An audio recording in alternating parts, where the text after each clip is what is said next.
नमस्कार दोस्तों। आज के इस वीडियो में मैं आपको बताऊंगी रोज़ घर में पूजा करने के आवश्यक नियम। घर में सुख समृद्धि और बरकत के लिए ज़रूर करें नियमों का पालन। वीडियो शुरू करने से पहले मैं आप सबसे ये निवेदन करती हूँ कि मेरे नए वीडियोस के नोटिफिकेशंस लेने के लिए आप लोग बेल आइकन को दबाकर अपने इस चैनल हमारी संस्कृति हमारी धरोहर को सब्सक्राइब कर लीजिए। सुखी और समृद्ध जीवन के लिए देवी देवताओं के पूजन की परंपरा काफ़ी पुराने समय से चली आ रही है। आज भी बड़ी संख्या में लोग इस परंपरा को निभाते हैं। पूजन से हमारी सभी मनोकामनाएं पूर्ण होती हैं, लेकिन पूजा करते समय कुछ खास नियमों का पालन भी किया जाना चाहिए, अन्यथा पूजन का शुभ फल पूर्ण रूप से प्राप्त नहीं हो पाता। सामान्य पूजन में भी इन बातों का ध्यान रखें तो शुभ फल की प्राप्ति होगी। ये नियम इस प्रकार हैं। सूर्य, गणेश, दुर्गा, शिव और विष्णु ये पंचदेव कहलाते हैं। इनकी पूजा सभी कार्यों में अनिवार्य रूप से की जानी चाहिए। प्रतिदिन पूजन करते समय इन पंचदेव का ध्यान रखना चाहिए, इनको ध्यान करना चाहिए। इससे लक्ष्मी की प्राप्ति और कृपा हमें मिलती है। इससे घर में सुख समृद्धि भी प्राप्त होती है। शिव जी, गणेश जी और भैरव जी को तुलसी नहीं चढ़ानी चाहिए। माँ दुर्गा को दूर्वा नहीं चढ़ानी चाहिए। ये गणेश जी को विशेष रूप से अर्पित की जाती है। सूर्य देव को शंख के जल से अर्घ्य नहीं देना चाहिए। तुलसी का पत्ता बिना स्नान किए नहीं तोड़ना चाहिए। शास्त्रों के अनुसार यदि कोई व्यक्ति बिना नहाए ही तुलसी के पत्तों को तोड़ता है तो पूजन में ऐसे पत्ते भगवान द्वारा स्वीकार नहीं किए जाते हैं। प्लास्टिक की बोतल में या किसी अपवित्र धातु के बर्तन में गंगाजल नहीं रखना चाहिए। अपवित्र धातु जैसे एल्यूमीनियम और लोहे से बने बर्तन में गंगाजल नहीं रखा जाना चाहिए। गंगाजल तांबे के बर्तन में रखना ही शुभ होता है। स्त्रियों को और अपवित्र अवस्था में पुरुषों को शंख नहीं बजाना चाहिए। यदि इस नियम का पालन नहीं किया जाता है तो जहाँ शंख बजाया जाता है वहाँ से देवी लक्ष्मी चली जाती हैं। मंदिर और देवी देवताओं की मूर्ति के सामने कभी भी पीठ दिखाकर नहीं बैठना चाहिए। केतकी का फूल शिवलिंग पर अर्पित नहीं करना चाहिए। किसी भी पूजा में मनोकामना की सफलता के लिए दक्षिणा अवश्य चढ़ानी चाहिए। दक्षिणा अर्पित करते समय अपने दोषों को छोड़ने का संकल्प लेना चाहिए। दोषों को जल्दी से जल्दी छोड़ने पर मनोकामनाएं अवश्य पूर्ण होती हैं। दूर्वा रविवार को नहीं तोड़ी जानी चाहिए। माँ लक्ष्मी को विशेष रूप से कमल के फूल अर्पित किया जाते हैं।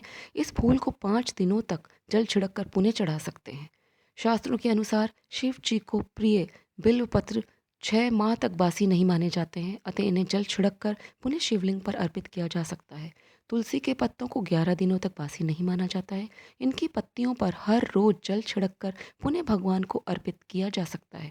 आमतौर पर फूलों को हाथों में रखकर हाथों से भगवान को अर्पित किया जाता है। ऐसा नहीं करना चाहिए। फूल चढ़ाने के लिए फूलों को किसी पवित्र पात्र में रखना चाहिए और इसी पात्र में लेकर देवी देवताओं को अर्पित करना चाहिए। तांबे के बर्तन में चंदन, घिसा हुआ चंदन या चंदन का पानी नहीं रखना चाहिए। हमेशा इस बात का ध्यान रखें, कभी भी दीपक से दीपक न जलाएं। शास्त्रों के अनुसार जो व्यक्ति दीपक से दीपक जलाते हैं वे रोगी होते हैं। बुधवार और रविवार को पीपल के वृक्ष में जल अर्पित नहीं करना चाहिए। पूजा हमेशा पूर्व या उत्तर दिशा की ओर मुख रखकर ही करनी चाहिए। यदि संभव हो सके तो सुबह 6 से 8 के बीच में पूजा अवश्य कर लें।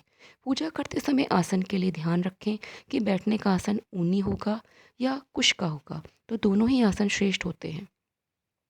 घर के मंदिर में सुबह एवं शाम को दीपक अवश्य जलाएं। एक दीपक घी का और एक दीपक तेल का जलाना चाहिए। पूजन कर्म और आरती पूर्ण होने के बाद उसी स्थान पर खड़े होकर 3 परिक्रमाएं अवश्य करनी चाहिए। रविवार, एकादशी, द्वादशी, संक्रांति तथा संध्या काल में तुलसी के पत्ते नहीं तोड़ने चाहिए। भगवान की आरती करते समय ध्यान रखें ये बातें। भगवान के चरणों की 4 बार आरती करें, नाभि की 2 बार और मुख की 1 या 3 बार आरती करें। इस प्रकार भगवान के समस्त अंगों की कम से कम 7 बार आरती करनी चाहिए। पूजा घर में मूर्तियाँ 1, 3, 5, 7, 9 या 11 इंच तक की होनी चाहिए। इससे बड़ी मूर्ति नहीं होनी चाहिए तथा खड़े हुए गणेश जी, सरस्वती जी, लक्ष्मी जी की मूर्तियाँ घर में नहीं होनी चाहिए। गणेश जी या देवी की प्रतिमा 3-3, शिवलिंग 2, शालिग्राम 2, सूर्य प्रतिमा 2, गोमती चक्र 2 की संख्या में कदापि न रखें। अपने मंदिर में सिर्फ प्रतिष्ठित मूर्तियां ही रखें। उपहार, कांच, लकड़ी एवं फाइबर की मूर्तियां न रखें। एवं खंडित जली कटी फोटो और टूटा कांच तुरंत हटा दें। शास्त्रों के अनुसार खंडित मूर्तियों की पूजा वर्जित की गई है।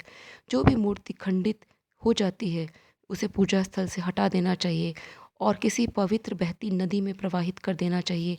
खंडित मूर्तियों की पूजा अशुभ मानी गई है। इस संबंध में ये बात ध्यान रखने योग्य है कि सिर्फ शिवलिंग कभी भी किसी भी अवस्था में खंडित नहीं माना जाता है। मंदिर के ऊपर भगवान के वस्त्र, पुस्तकें एवं आभूषण आदि भी न रखें। मंदिर में पर्दा अति आवश्यक है। अपने पूज्य माता पिता तथा पितरों का फोटो मंदिर में कदापि न रखें। उन्हें घर के नैऋत्य कोण में स्थापित करें। भगवान विष्णु की 4, गणेश की 3, सूर्य की 7, दुर्गा जी की 1 एवं शिव की आदि परिक्रमा करनी चाहिए। इसी के साथ मैं आज का वीडियो यहीं समाप्त करती हूँ। आप सब खुशहाल, स्वस्थ तथा संपन्न रहें।